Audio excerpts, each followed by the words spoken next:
محترم جناب شیخ الحدیث و تفسیر الشیخ فاروق الرحمان یزدانی صاحب حافظ اللہ سے ملتمس ہوں کہ وہ یہاں تشریف لائیں اور ہمیں اور ہمارے طلباء کو موضوع کی مناسبت سے اور وقت کی مناسبت سے مختصر وعظ و نصیحت فرمائیں۔ محترم جناب الشیخ فاروق الرحمان یزدانی صاحب حافظہ اللہ۔ السلام علیکم ورحمۃ اللہ وبرکاتہ۔ الحمد للہ الذی کسا اہل الحدیث رداء الشرف والتعظیم وعالی ذکرہم فی کل اقلیم والصلاة والسلام علی امام اہل الحدیث سید الانبیاء والمرسلین الاخیار وعلى آلہ واصحابہ الطیبین الاطہار وکلہم اہل الحدیث من الابرار۔ اما بعد فاعوذ باللہ السمیع العلیم من الشیطان الرجیم۔ بسم اللہ الرحمن الرحیم۔ وذکر فإن الذکریٰ تنفع المؤمنین۔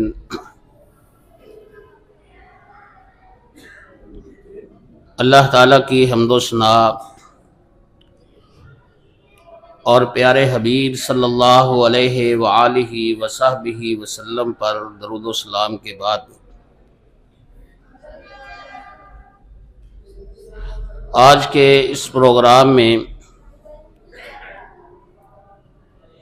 اکابرین جماعت اور نمونہ ہائے اسلاف تشریف فرما ہیں۔ ان تمام احباب کی موجودگی میں بزرگوں کی شفقت اور ان کی محبت سے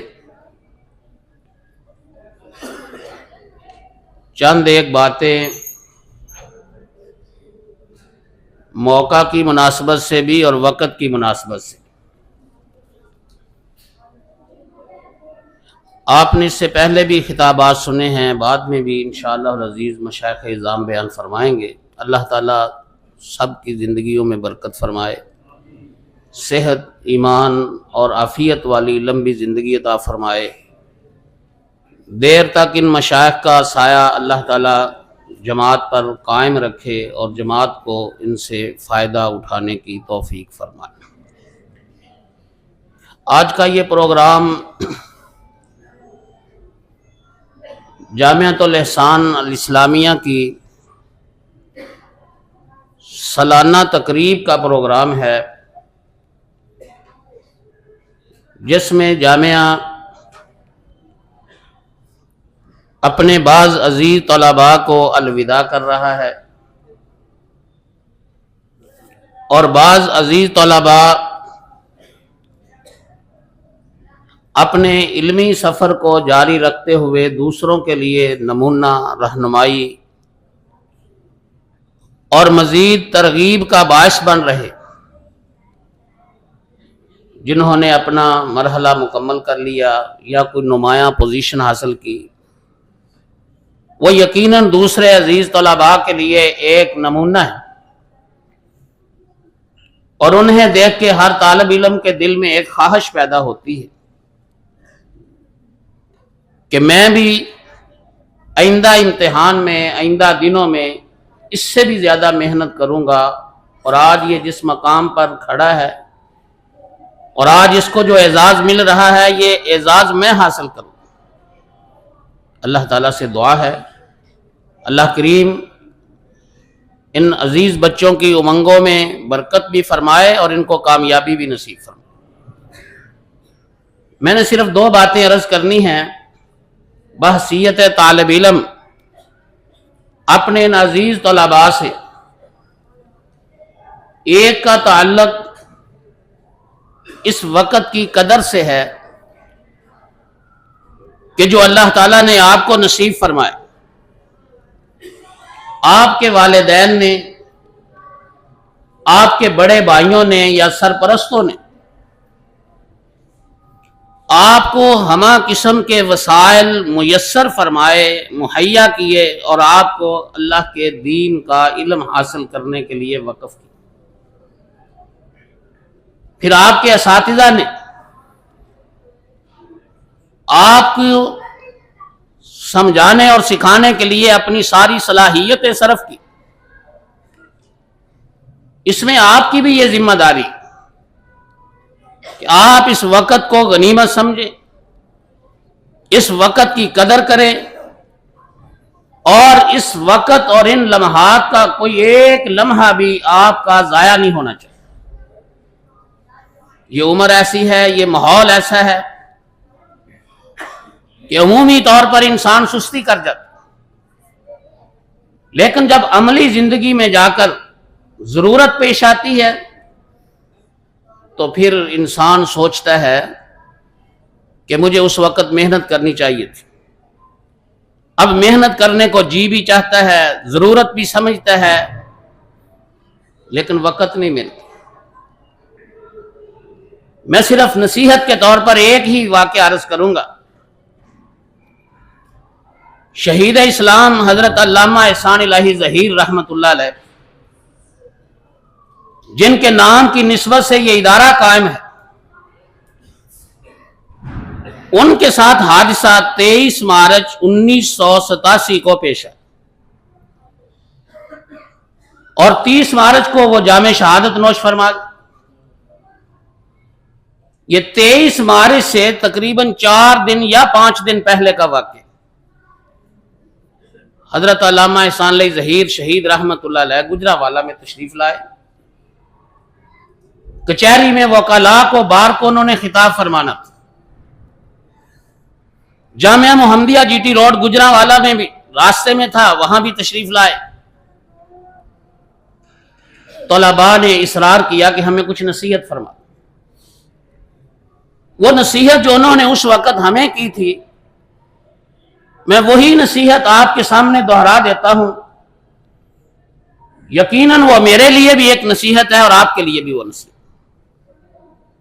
حضرت علامہ شہید رحمت اللہ علیہ نے فرمایا کہ عزیز طالب علموں، اس وقت آپ کے پاس وقت ہے، اس کی قدر کریں اور اس میں محنت کریں۔ کے دوران طالب علمی میں نے اپنا وقت بہت ضائع کیا، اور مجھے اس سے زیادہ محنت کر کے علم حاصل کرنا چاہیے۔ آج میری خواہش ہے، میری تمنا ہے، میری آرزو ہے کہ مجھے کوئی پڑھانے والا ملے اور میں اس سے پڑھوں، لیکن مسئلہ یہ ہے کہ اب میرے پاس وقت نہیں۔ فرماتے ہیں میں نے شیخ الکل حضرت حافظ محمد محدث گوندلوی رحمت اللہ علیہ سے عرض کیا کہ آپ مجھے پڑھایا کریں۔ حضرت محدث گوندلوی رحمہ اللہ کسی تعارف کے محتاج نہیں۔ اس وقت اس پاکستان میں عمومی طور پر اور پنجاب میں خصوصی طور پر جتنے بھی شیوخ الحدیث ہیں، وہ حضرت محدث گوندلوی رحمت اللہ علیہ کے بالواسطہ یا بلا واسطہ شاگرد، اتنا بڑا ان کا مقام۔ اور حضرت علامہ شہید رحمت اللہ علیہ کے رشتے میں وہ سسر بھی تھے۔ علامہ ابتسام الہی ظہیر کے نانا علامہ صاحب فرماتے ہیں میں نے ان سے عرض کیا کہ آپ مجھے پڑھایا کریں۔ پہلے تو وہ مجھے ٹالتے رہے کہ نہیں آپ نے کہاں پڑھنا ہے، ویسے باتیں کرتے ہیں، لیکن جب میرا اصرار انہوں نے دیکھا تو انہوں نے وعدہ کر لیا کہ ٹھیک ہے آپ پڑھا کریں، میں آپ کو پڑھایا کروں۔ علامہ صاحب رحمۃ اللہ علیہ فرماتے ہیں میں نے انہیں عرض کیا کہ پھر آپ میرے پاس لاہور تشریف لائیں اور وہاں مجھے پڑھایا کریں اور میں آپ سے پڑھا کروں۔ تو محدث گوندلوی رحمۃ اللہ علیہ نے فرمایا کہ میں پڑھانے کے لیے لاہور جانے کے لیے تیار نہیں ہوں، آپ نے پڑھنا ہے تو آپ میرے پاس گجرانوالہ میں آئیں اور پڑھ لیا کریں۔ فرماتے ہیں وہ لاہور آنے کے لیے تیار نہ ہوئے، میرے پاس گجرانوالہ میں آنے کا وقت نہیں تھا، میں ان سے پڑھنے سے محروم رہا۔ اب اتنی بڑی علمی شخصیت کہ جس کی علمی خدمات بھی ہیں، جب عملی زندگی میں جاتے ہیں تو خواہش کیا ہے کہ میں اس علم کو مزید حاصل کروں۔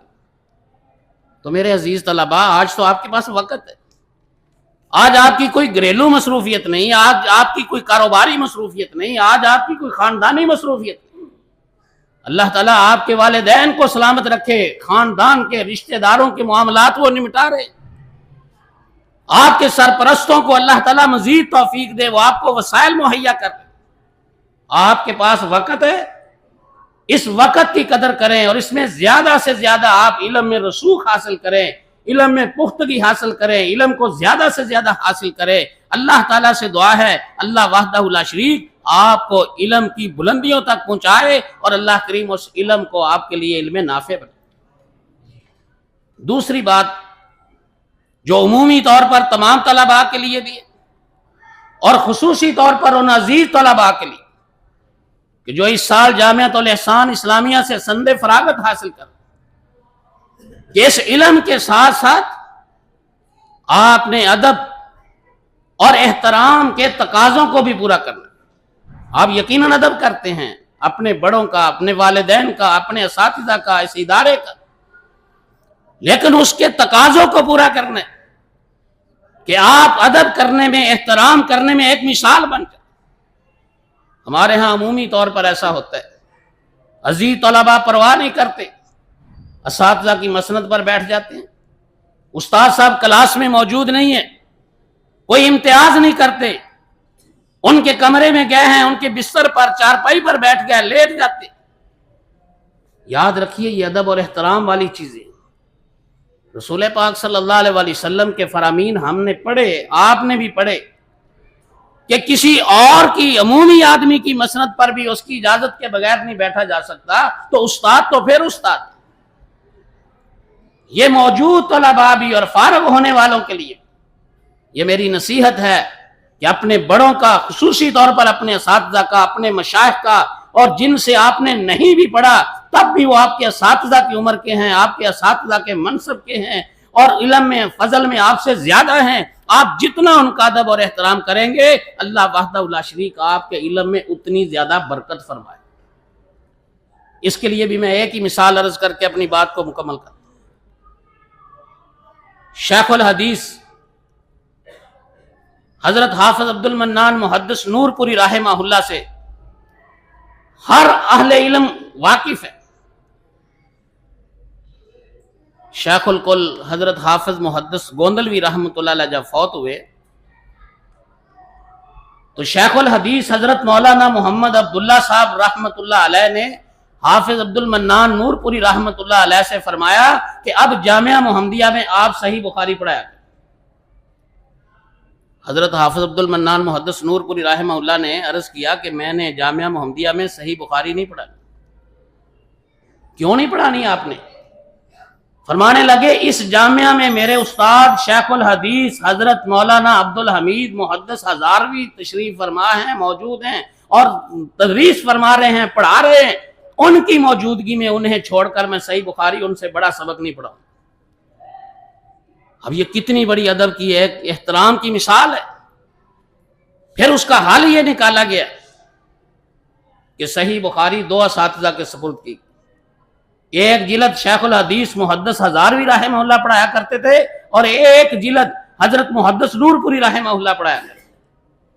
یہ صرف ان کے ایک ادب اور احترام کی وجہ سے، اور اس قدر ادب اور احترام کیا کرتے تھے کہ جامعہ میں فتویٰ جاری ہوتا تھا مولانا عبد الحمید ہزاروی رحمت اللہ علیہ کے دستخط سے، حضرت نور پوری صاحب رحمت اللہ علیہ کبھی مسئلے کا جواب جامعہ میں لکھ کر نہیں دیا کرتے، زبانی آپ ان سے پوچھ لیں، جتنے مرضی مسائل پوچھیں بیان کیا کرتے تھے۔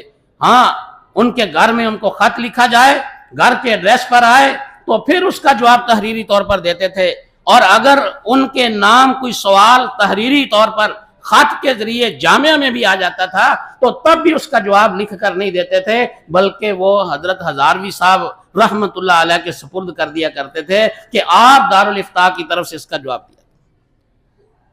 اس واقعہ سے ہمیں یہ سبق اور نصیحت حاصل ہوتی ہے کہ ہمیں اپنے بڑوں کا، اپنے اساتذہ کا، اپنے بزرگوں کا ادب اور احترام اس طرح سے کرنا چاہیے۔ آج کسی کو دو لفظ بولنے آ جائیں، کوئی تقریر کرنے لگ جائے، وہ اپنے مشائخ کی، اپنے اساتذہ کی پھر عزت ادب احترام کے تقاضوں کو پورا نہیں کرتا، پھر اس کو اپنی خطابت کا جوش ہوتا ہے، پھر اپنی ناموری اور شہرت کو کیش کرانے کا معاملہ ہوتا ہے، اساتذہ کے احترام کا کوئی لحاظ نہیں۔